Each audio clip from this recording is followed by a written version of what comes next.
When you think of analog horror, the first titles that often come to mind are the Mandela Catalog, Gemini Home Entertainment, and of course, Local 58.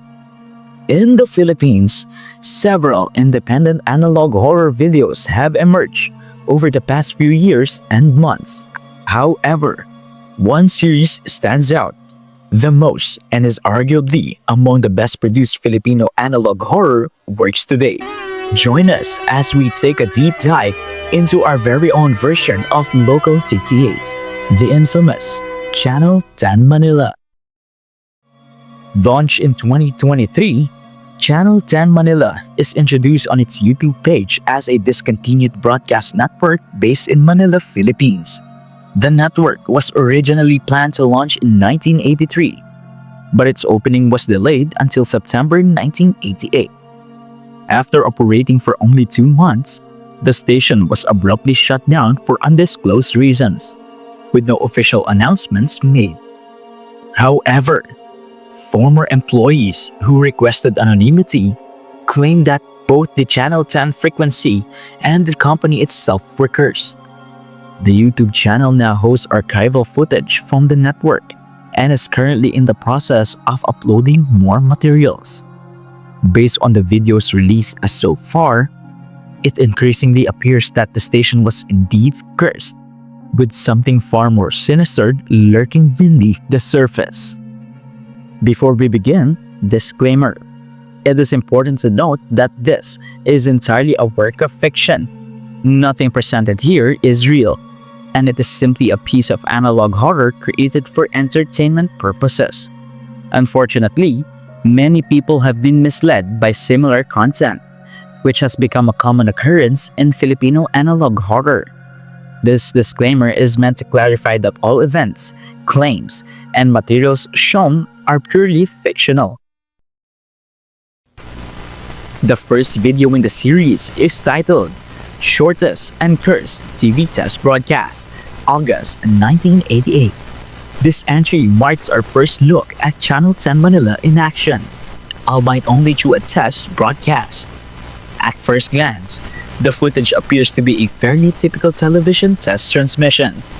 A test card featuring Bayon Volcano in the background, later transitioning into a program schedule template. Notably, a creepy-looking girl, the station's mascot, appears in the bottom left corner, accompanied by the slogan, "Kahit saan, sasamahan ka." In English, "Anywhere, I'll be with you."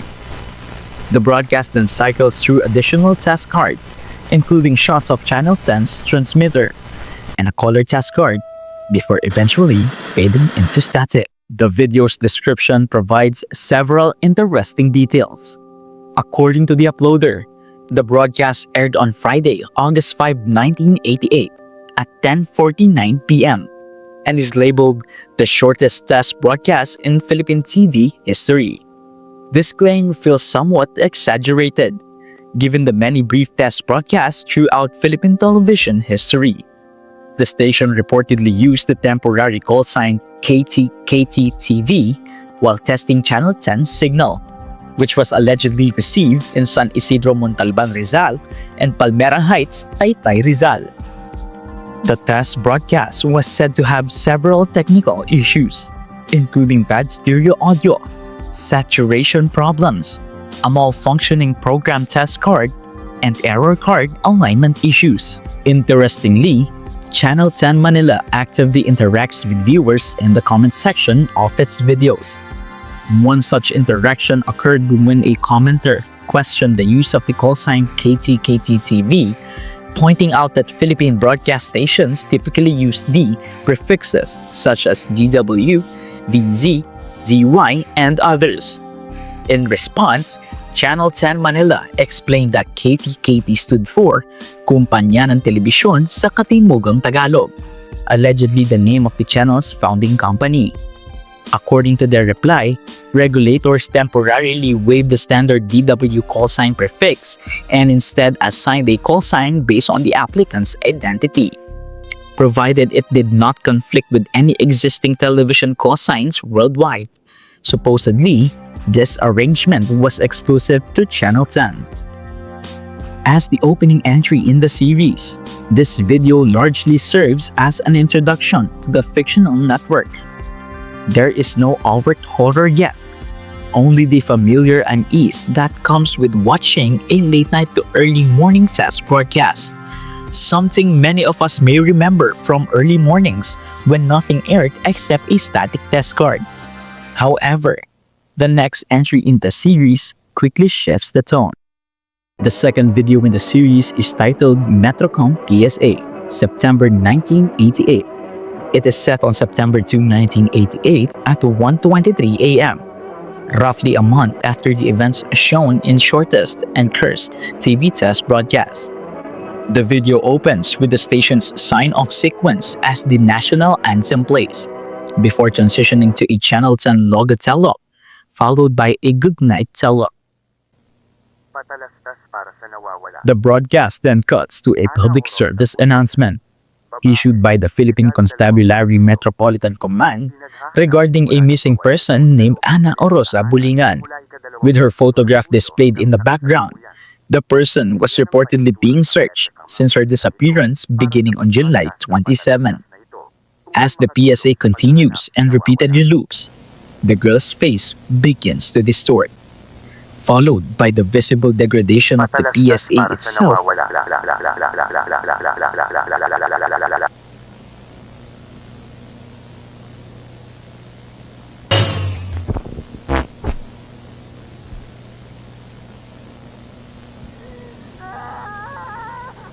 Faint cries can be heard in the background, and shortly afterward, the channel abruptly signs off as the test card from the previous video reappears.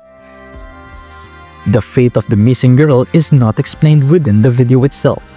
However, in the comment section, Channel 10 Manila later stated, quote-unquote, that she was found in 1989, providing only a set of coordinates located somewhere in Pilila, Rizal.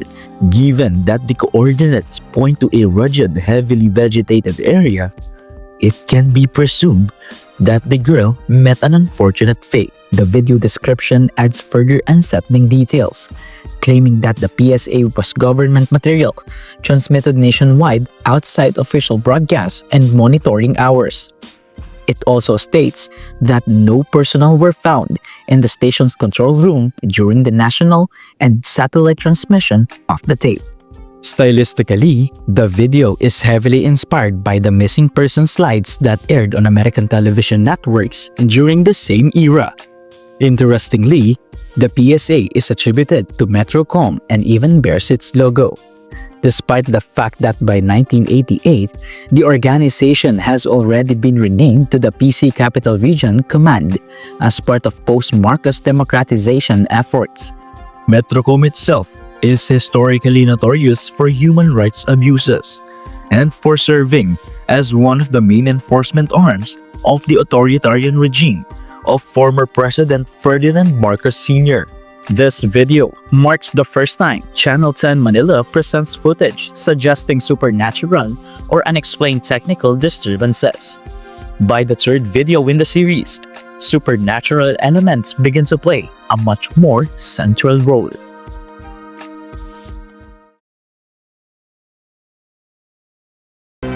The third video in the series is titled a 1988 Haunted Shampoo Commercial plus Station ID, set on September 19, 1988 at 10:45 p.m.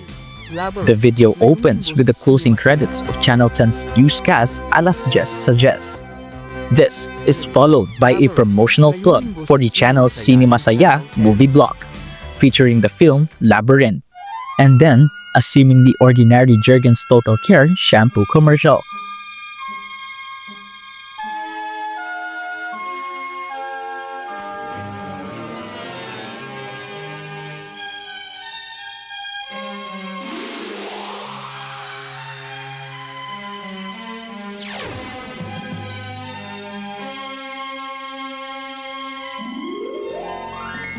At first, everything appears normal. However, immediately after the commercial ends, during the sponsorship message with the on-screen text "Rewind Disabled," the footage begins to distort.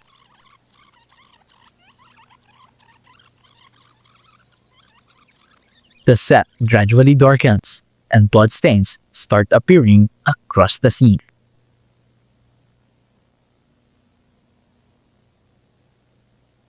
A technical difficulties tell-up then interrupts the broadcast. Ang programang ito ay inihatid sa inyo ng Jurgens. The video proceeds to show the channel's program schedule, followed by its station ID, which confirms that Channel 10 Manila is a member of the KBP, or Kapisanan ng mga Broadcaster ng Pilipinas, a real Philippine organization that serves as a government-recognized, self-regulatory body for the broadcasting industry. Suddenly, and without warning, an inverted human face flashes on screen. The strange image remains unexplained until one reads the video's description, where the final section is labeled Mirror TV. The term also appears within the on-screen schedule itself. This implies that the face may belong to someone currently watching Channel 10 Manila, and for unknown reasons, is able to see the viewer through the television screen.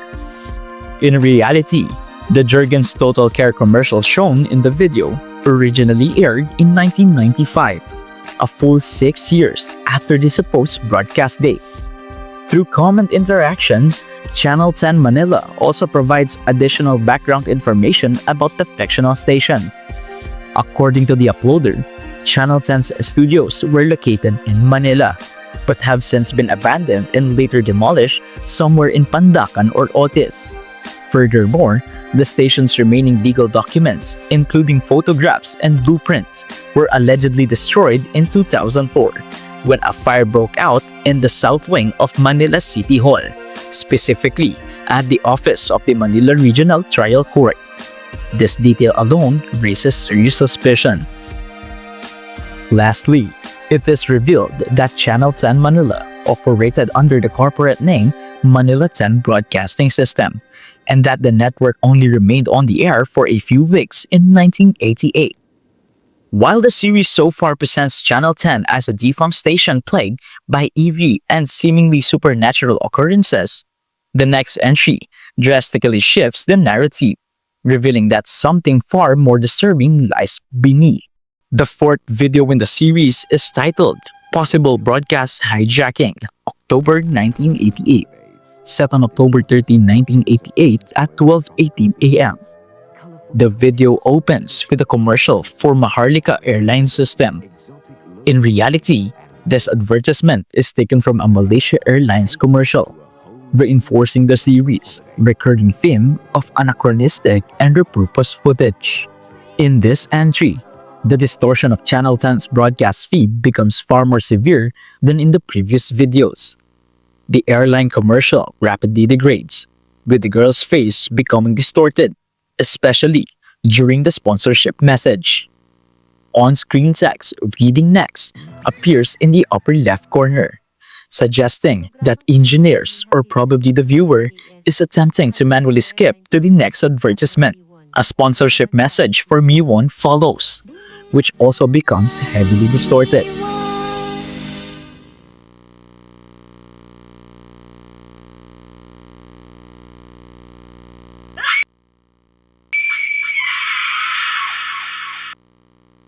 In reality, Mi1 is an Indonesian product, and this particular commercial originates from Indonesia, despite the fact that it was not part of the Philippine market at the time. Another technical difficulty tell-up appears, which initially feels routine. However, this moment takes an unsettling turn when the announcer delivers an unusual message to the viewers.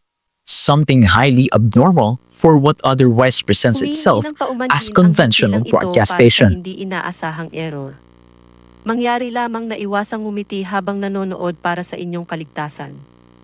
Muli, humihingi ng paumanhin ang himpilang ito para sa hindi inaasahang error. Mangyari lamang na iwasang ngumiti habang nanonood para sa inyong kaligtasan. Maraming salamat po. Shortly afterward, a station ID plays, now featuring the phrase, "Nasaan ang anak mo?" or in English, "Where is your child?" This presentation is clearly inspired by ABS-CBN station IDs of the era, which often displayed short codes or messages on screen. The broadcast then transitions to a Channel 10 program titled Tahanan TV, a show advertising houses for sale.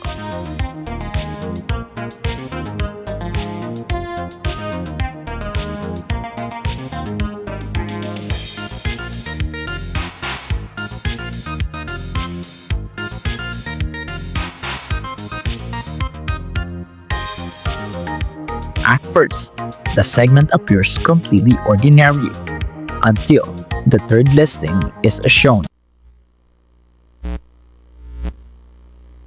During the segment, viewers are instructed to press OK on their remote as the camera zooms in on the house.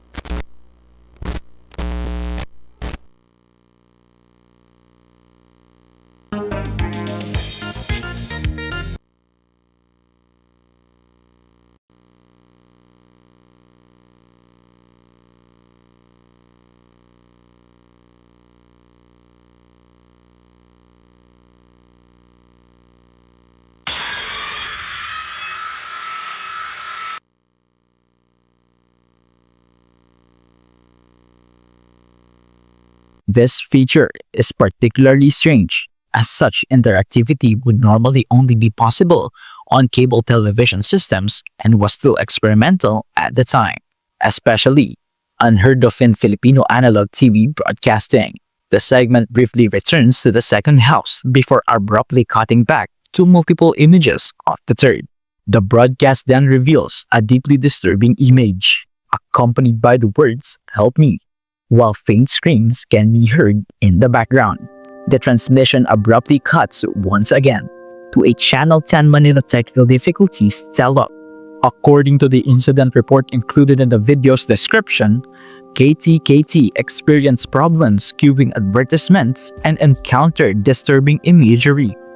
Although it also notes that this was the first time the station received a sharp and unusually clear signals from Montalban, Rizal, the Tahanan TV incident is officially classified in the description as a possible broadcast hijacking. By this point, Channel 10 Manila has escalated from unsettling visuals to overtly disturbing and increasingly aggressive content. The station now directly addresses the viewer with cryptic warnings, at one point even telling them, quote-unquote, not to smile while watching, and introduces interactive features that should not have been possible for analog television in the Philippines at the time. The series grows even darker and more bizarre in the next entry. The fifth video in the series is titled Sign Off and Viewership Retention System, October 1988. Set on October 2, 1988 at 2:39 a.m., the video initially presents what appears to be Channel 10 Manila's routine sign-off sequence. The sign-off includes standard technical information, notably revealing that the station's transmitter is located in Antipolo, Rizal, which explains why most of its broadcasts were reportedly received within Rizal and nearby areas. Interestingly, the Philippines' real telecommunications regulator, the National Telecommunications Commission, is replaced here by the fictional National Telecommunications Bureau while showcasing the network's personnel. The sequence also features exterior shots of Channel 10's headquarters, which appears strangely liminal and unsettling. Zosimo sa Pangorio, ECE number 123, AAG 71. At first, the sign-off seems normal, until the announcer delivers an unusual message. We wish you a good night's sleep. We wish that even in your dreams, you are still watching us. Please stay with us. This is Channel 10 Manila, KTKT TV. We are now signing off. This marks the first time the station openly expresses its desire to become the viewer's only watch channel, emphasizing that the viewer should remain with the station at all times. The implication that the station is also constantly watching the viewer ties back to the early entries, particularly the schedule templates seen on the first video and later broadcasts. After the sign-off concludes, the viewer attempts to change the channel, only to encounter something far more disturbing. When switching to Channel 9, which is RPN Channel 9, the broadcast is immediately overridden by KTKT's proprietary VRS, or Viewership Retention System. According to the video's description, the VRS hijacks viewers' attempts to watch other channels. A supposed breakthrough by KTKT's in-house research and development department designed to dominate Philippine television. The on-screen card list ABS-CBN Channel 2, GMA Channel 7, RPN Channel 9, and IBC Channel 13, all crossed out, accompanied by instructions for the viewer to call a hotline and watch Channel 10 exclusively. Notably, absent from the list is the government-run PTV Channel 4, an omission that raises further questions. When the viewer switches to Channel 13, the same card reappears. This time, the viewer fails to call the hotline.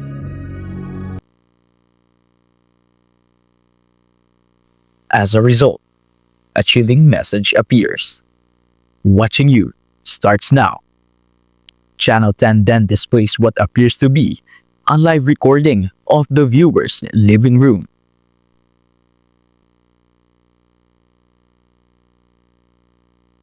With the television screen turning red even before the footage begins.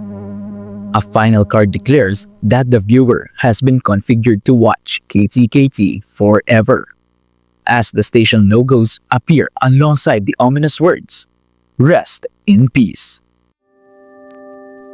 What once seemed like a channel plagued by supernatural interference now reveals itself to be something far more sinister.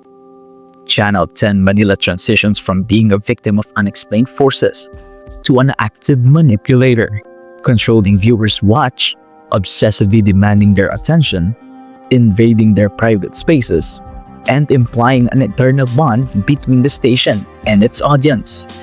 These revelations suggest a hidden motive behind KTKT's existence, one that is explored further in the next entry of the series. The sixth video in the series is titled Sign On Sequence plus Advertisement on the Clock, October 1988. Set on October 14, 1988 at 3:58 a.m. The video presents Channel 10 Manila's Sign On Sequence. The broadcast opens with the Archipelago Ident, an ident that was supposedly intended for the station's original launch in 1983.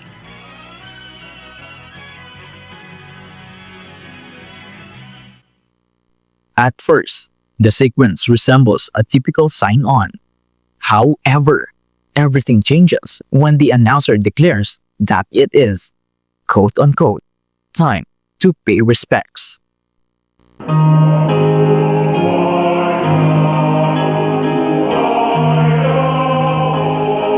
A person then appears against a red background, accompanied by Marangal na Dalit ng Katagalugan, the anthem of Andres Bonifacio's revolutionary Tagalog Republic. This moment also appears to reference North Korea's KCTV sign-on sequences. According to the video's description, the individual shown is the president of KTKT. When the viewer attempts to lower the volume, the screen instead becomes distorted and the hymn blasts at full volume, reinforcing the idea that the station actively resists viewer control. Once the segment ends, the so-called viewer loyalty system activates, displaying a map of the Philippines with X marks across Luzon, parts of Visayas, and Mindanao, allegedly identifying viewers who fail to properly respect the hymn and KTKT. The broadcast then cuts to a series of commercials for a playhouse or convention center, presented with a liminal and unsettling atmosphere.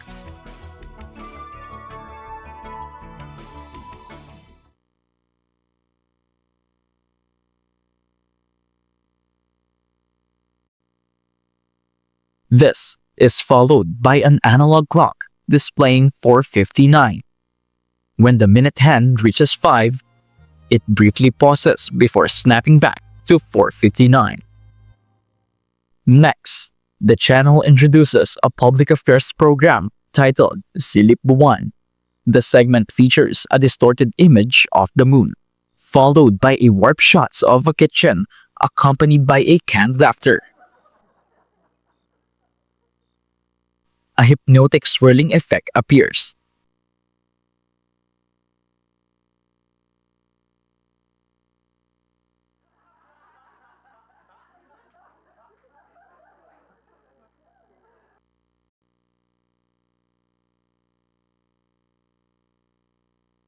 After which, the broadcast once again uses its unexplained interactive feature, directing the viewer to the kitchen.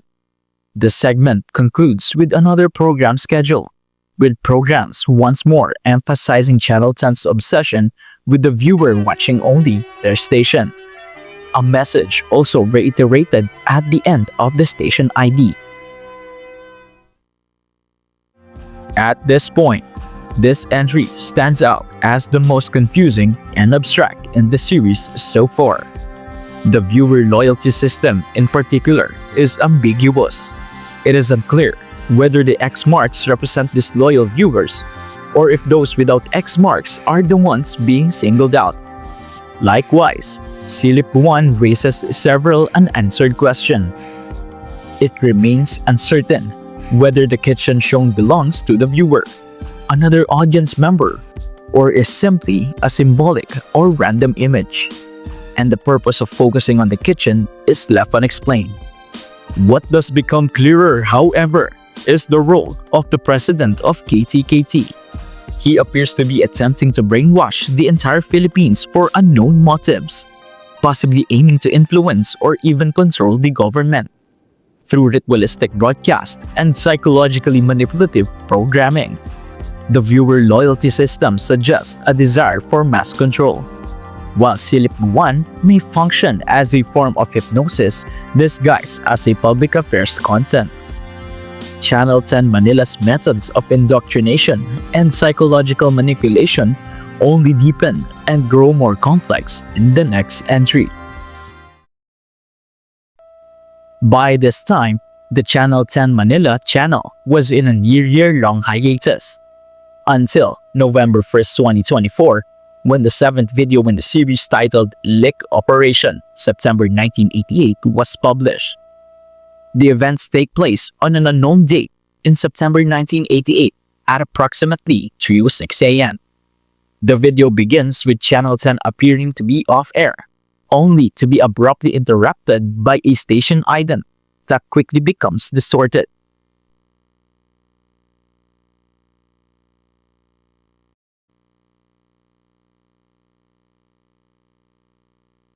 An upside-down message reading, "Katapusan mo na," or in English, "This is your end," flashes on screen before the broadcast cuts to a transmission from the Kagawaran ng Pambansang Pag-iisip, translated as the Department of National Mindset. According to the video's description, this organization is a secret cabinet-level government agency with unknown objectives, and it is implied to have direct ties to Channel 10 Manila. The transmission subjects the viewer to a series of tests, beginning with images such as a hypnotic pathway, followed by photographs labeled as the Deputy Broadcast Monitoring Head. The broadcast then becomes increasingly confusing and unsettling. A document titled Request for Deletion of Archive appears, ordering the immediate removal of any trace of the Encarnacion Chavez commercial, dated December 1, 1987. This is a direct reference to the infamous Los Encarnacion Chavez advertisement, widely sought after by lost media archivists due to its eerie reputation, particularly the final shot of a girl holding a flower. That transmission proceeds to what appears to be an eye test, which, unsurprisingly, begins to distort and malfunction.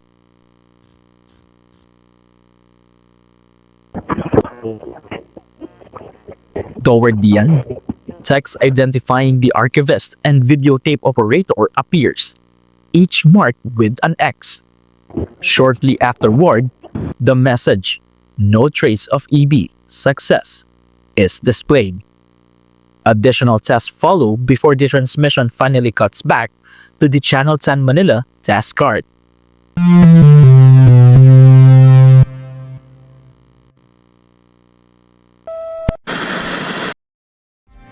Once again, this entry is deliberately abstract and difficult to fully interpret.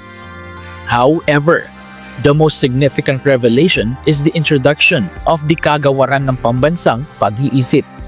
As a supposed secret cabinet-level agency, it is heavily implied to be involved in mass psychological manipulation, working in collaboration with Channel 10 Manila. Notably, the organization is said to have been established in 1968, suggesting that its influence and whatever agenda it is pursuing predates Channel 10 by decades. The eighth and most recent so far, the final video in the series, is titled Dance-o-Rama PHILSACOR Promo September 1988, set on September 22, 1988 at 11:39 p.m. The video begins with the closing credits of KTKT's entertainment program Dance-o-Rama, before transitioning into a commercial for PHILSACOR appliances, promoting its newest television model, the Maligaya T66.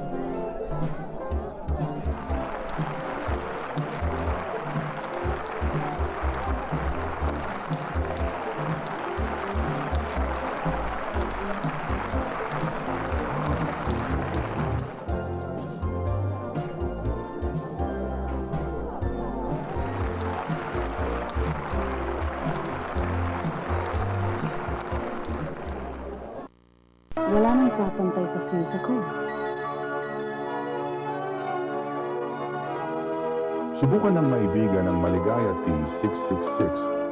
As with previous entries, the commercial quickly becomes distorted. Huwag palampasin ang pagkakataong makadiskwento. Pumunta na sa pinakamalapit na 680 department store at bumili na ng PHILSACOR Maligaya T666 television set sa halagang 1,849 na piso. Subukan ng maibigan ang Maligaya T666 mula sa PHILSACOR.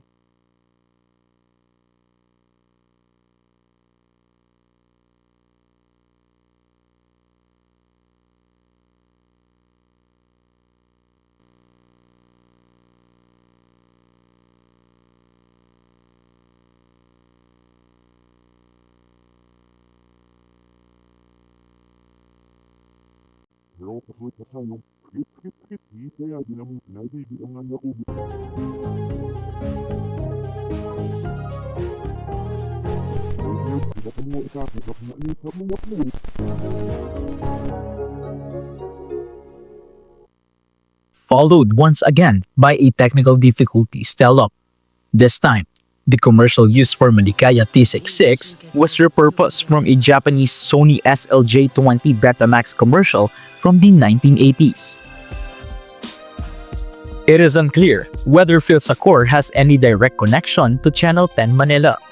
However, according to the video's description, the Maligaya T66 TV set quickly gained a reputation as the company's most questionable product, allegedly causing demonic effects for its owners. Logically speaking, what do you think the SA in PHILSACOR stands for? Sales? Or could it be something darker, even demonic? Interestingly, the name Maligaya, meaning happy in Tagalog, contrasts sharply with the disturbing nature of the broadcast and seems to align with the commercial's unsettling mascot.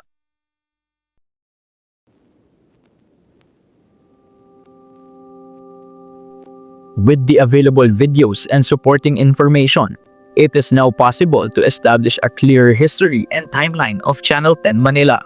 The network, known as Manila 10 Broadcasting System, under Kumpanya ng Telebisyon sa Katimugang Tagalog, operated under the temporary call sign KTKT-TV on Channel 10, with regulators temporarily waiving the standard DW call sign prefix and instead assigning a call sign derived from the applicant's identity. an arrangement exclusive to Channel 10. Its headquarters were reportedly somewhere in Pandacan or Otis, Manila, while its 40 kilowatt transmitter was situated in Antipolo, Rizal, which explains why its signal was most clearly received in areas such as Montalban and Taytay, Rizal. Originally planned to launch in 1983, the station's debut was delayed and eventually moved to September 1988. Test broadcasts began in August 1988 but abruptly ended around late 1988 for undisclosed reasons. With no formal shutdown announcement, former employees and staff later claimed that the station was cursed. During its brief time on air, Channel 10 allegedly used a proprietary viewership retention system developed by its in-house research and development department, which reportedly interfered with viewers' attempts to switch to other channels, alongside accounts of supernatural and potentially demonic broadcast incidents. The station became notorious for alleged mind control efforts linked to the secret cabinet-level agency Kagawaran ng Pambansang Pag-iisip, and possibly to an attempt by KTKT's president to influence the public through the so-called viewer loyalty system. The exact reason for Channel 10's shutdown in 1988 remains unknown. Its Manila studios were later abandoned and demolished, and most official records were reportedly destroyed in the 2004 Manila City Hall South Wing fire, leaving surviving broadcast recordings as the primary evidence of the channel's existence. These recordings also provide a clear broadcast timeline. The shortest and cursed TV test broadcast aired on August 5, 1988 at 10:49 p.m. The Metrocom PSA followed on September 2, 1988 at 1:23 a.m. The haunted shampoo commercial with station ID aired on September 19, 1988 at 10:45 p.m. The Dance-o-Rama PHILSACOR promo aired on September 22, 1988 at 11:39 p.m. The more ambiguous lake operation appears to date to around September 1988 at 3:06 a.m. The sign-off and viewership retention system broadcast aired on October 2, 1988 at 2:39 a.m. The possible broadcast hijacking occurred on October 13, 1988 at 12:18 a.m. And the sign-on sequence with advertisement and clock aired the following day, October 14, 1988 at 3:58 a.m. At first, the channel appears to be nothing more than a series of supernatural hijackings or haunted broadcasts. However, as more details emerge, something far more sinister seems to be lurking beneath the surface. This raises the question, what is really happening with Channel 10 Manila? Channel 10 Manila has a dedicated TV tropes page containing extensive information about the channel and its videos. One notable section is the theory page, which proposes that Channel 10 was a secret ploy by the authoritarian regime of Ferdinand Marcos Sr.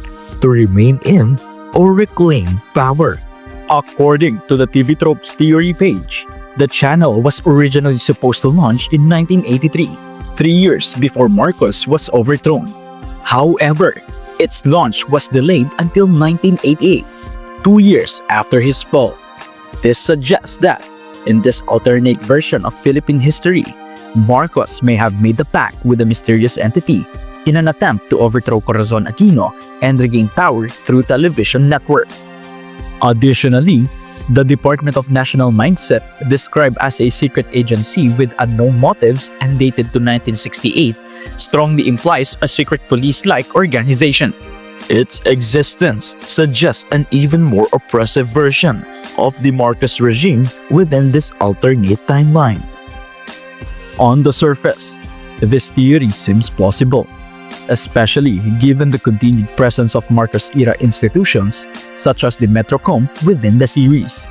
This is further reinforced by the appearance of the Maharlika airline system, Maharlika being a well-known propaganda term used by Marcos, even reflected in the naming of a major highway and the former name of Channel 4. However, one particular video complicates this interpretation.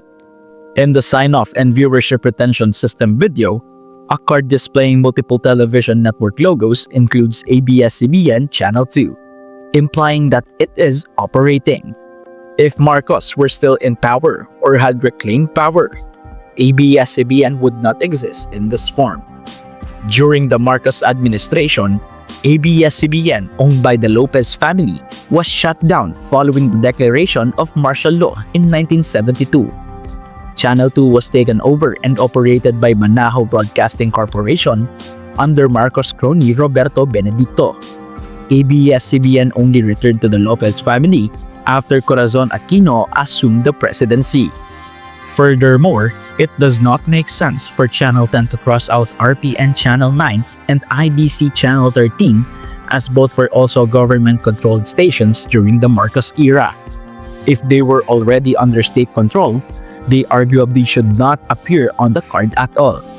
This may also explain why the government-run PTV Channel 4 is entirely absent from the card. While it may be tempting to conclude that Channel 10 is simply a Marcos-backed attempt to reclaim power, this interpretation opens up even more unanswered questions. Returning to the absence of PTV Channel 4, if Channel 10's goal were to control the Philippines and manipulate the public perception, it would logically be in direct opposition to the sitting government. In that case, PTV should appear on the card, but it does not. This raises the possibility that Channel 10 is not fighting the government, but collaborating with it. The station is even a member of the Kapisanan ng mga Broadcaster ng Pilipinas, a self-regulatory broadcast media organization. But this only raises further questions, given Channel 10's obvious ethical violations. Moreover, Channel 10 has clear ties to the Kagawaran ng Pambansang Pag-iisip, established in 1968 during the Marcos era. But whose government does this agency now serve? If it were Corazon Aquino's administration, this would make a little sense. Aquino faced numerous coup attempts, many led by Marcos loyalists, and it is highly unlikely she would tolerate the continued existence of a CIA-MK Ultra-style agency or the Metrocom, DP associated with enforcing Marcos' rule. One could argue that Aquino is not the one in power, but that too remains speculative. Complicating matters further, there are no direct mentions of Marcos in Channel 10's advertisement, aside from a few subtle references that only became apparent upon deeper analysis. Then there is the president of KTKT, a figure who seemingly seeks to brainwash Filipinos and potentially control the country through Channel 10. If this interpretation is correct, it undermines theories suggesting that Channel 10 is collaborating with the sitting government. Perhaps it is not the Aquino administration or any official government at all, but rather a shadow government bent on manipulating the public. Could this figure be working with Marcos himself? Once again, this remains purely speculative. All we know is that he wields significant power. For instance, how did he manage to secure the call sign KTKT? Normally, Channel 10 should have been assigned a standard call sign starting with either DW or DZ as mandated by regulators. For some reason, however, according to the uploader, the regulators temporarily waived the standard prefix and instead assigned a call sign based on the applicant's identity, an arrangement apparently exclusive to Channel 10. Another curious detail is the mention of Montalban Rizal in the channel's description. This may simply be an oversight, but Montalban was officially renamed Rodriguez Rizal in 1982, 1 year before Channel 10's supposed launch in 1983. Whether this is intentional is difficult to determine. There is also the question of how Channel 10 is able to obtain what appears to be a live feed from a viewer's own living room. The TV Tropes page suggests that the kitchen shown in Silip 1 from the sign-on sequence plus advertisement and clock video is meant to be the viewer's kitchen. However, there is a little concrete evidence within the video itself to support this claim, making the idea, for me, highly ambiguous. Furthermore, Channel 10 demonstrates interactive broadcast features in both the aforementioned video and Tahanan TV. technology that would have been practically impossible during the era of the Philippine analog television. This raises the possibility that something unnatural may be occurring within the station itself. One possible explanation is the presence of demonic or supernatural forces at work. Channel 10 even advertised a PHILSACOR television set that allegedly caused disturbing or demonic effects on its owners.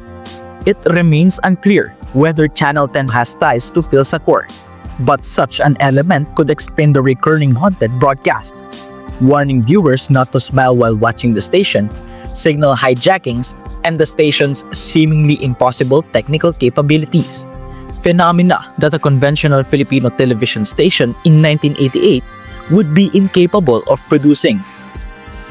In the Silipbuan video, the analog clock is shown at 4:59, but when the minute hand reaches 5, it briefly pauses before snapping back to 4:59. The TV Tropes page suggests this could be a deliberate manipulation of time within the broadcast, though it might also be a simple error. However, given all the supernatural occurrences and seemingly futuristic technology featured on the channel, the idea of intentional temporal manipulation does not seem entirely far-fetched. The TV Tropes page also states, quote-unquote, that Philippine society almost came crashing down because of the channel. And according to one comment, this might very well be true. With everything happening at the station, especially its apparent obsession with becoming the viewer's only channel while seemingly demonic events occur, I couldn't agree more. Lastly, who exactly is the deputy broadcast head mentioned in the leak operation video?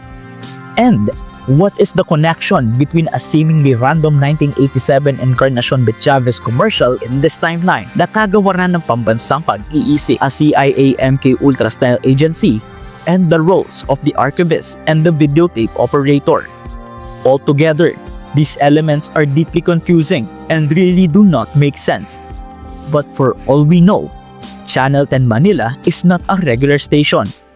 It is unclear whether it is a mere coincidence, but allegedly, most official records were reportedly destroyed in the 2004 Manila City Hall South Wing fire before Manila started to digitize documents. According to Channel 10 Manila, as a result, surviving broadcast recordings remain the primary evidence of the channel's existence. But was the fire truly accidental or it was intentional? The series was actually featured in a video by analog horror YouTuber Ayn Rats, which was initially uploaded on January 6, 2024. He later revisited the series in a follow-up video on November 25 of the same year. This videos kickstarted the analog horror's popularity, leading to more video reactions and eventually a video by fellow YouTuber I'm Carl, uploaded on December 14, 2025. It's in Carl's video where I can confidently agree with his Channel 10 Manila's observation. What makes the channel truly scary is its familiarity. While the jump scares and supernatural elements are frightening, it's the quiet, subtle details, the static, the silent transitions between commercials, and the sign-off and sign-on sequences that make it truly unsettling. The fact that some of the videos are styled after real-life air checks from actual television stations such as ABS-CBN makes the experience even more unsettling. This effect is amplified by the fact that much of Philippine television from the 1980s is lost media, including disturbing content ranging from TV show episodes to disturbing news broadcasts. Channel 10's presentation, styled as a recovered archive, enhances this sense of familiarity while simultaneously making it deeply unsettling. It appears harmless at first glance, but the deeper one looks, the more disturbing it becomes. In conclusion, I could not arrive at a single decisive theory, as many of the elements clash with one another. As a result, I have presented several smaller theories that could potentially be combined or even form the basis of a new theory that better explains the unresolved details. Additionally, the story remains unfinished. Channel 10 Manila is still active, having posted a community update just a few weeks ago, making it likely that more videos will be released in the future. For now, the series continues to expand its analog horror lore and remains an ongoing mystery.